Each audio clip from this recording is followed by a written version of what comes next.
Bonjour tout le monde, bienvenue dans cette courte capsule explicative pour le cours FR à 106. Aujourd'hui, on regarde ensemble la page 10 de la boîte à outils.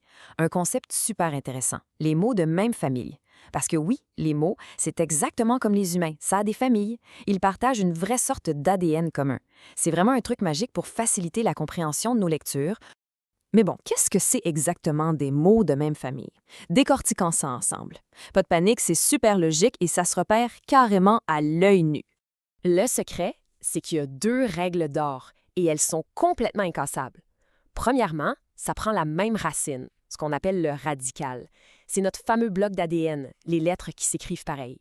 Deuxièmement, ça prend la même idée de base.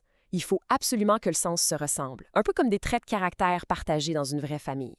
Si on a ces deux règles-là, on est une famille. En fait, c'est ni plus ni moins qu'un jeu de blocs de construction. Au centre, bien solide, on a le radical. Et autour, on vient l'habiller. On peut coller un petit bloc juste avant, le préfixe, ou un bloc juste après, le suffixe. Ça change un peu le rôle du mot, bien sûr, mais le cœur, notre fameux ADN, reste toujours intact au milieu. Regardons un exemple super concret avec le radical habite. Avec ça, on peut construire habitant, cohabiter, habitation. Ça fait tout de suite penser à nos textes sur la belle région de Pau-et-Négamook, non? Quand on voit le mot habitant ou bien le compostage près des habitations, on reconnaît l'ADN. Toute cette famille-là tourne autour de la même idée, résider à quelque part. La structure saute aux yeux. Ah, mais attention au piège! Faut vraiment garder l'œil ouvert parce qu'il y a parfois des imposteurs. Si on prend montagne d'un côté et montage de l'autre. Oui, les deux commencent par les mêmes lettres. M-O-N-T. Sauf que faire l'ascension d'une haute montagne ou faire le montage d'un meuble, disons que ça n'a absolument rien à voir. L'idée de base n'est pas du tout la même.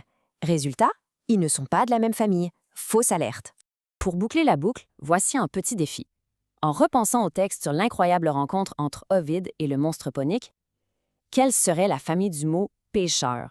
L'astuce, c'est de trouver le radical, de garder l'idée de base en tête et de chercher d'autres mots avec le même ADN. C'est une excellente façon de mettre tout ça en pratique. Bonne réflexion et au prochain cours!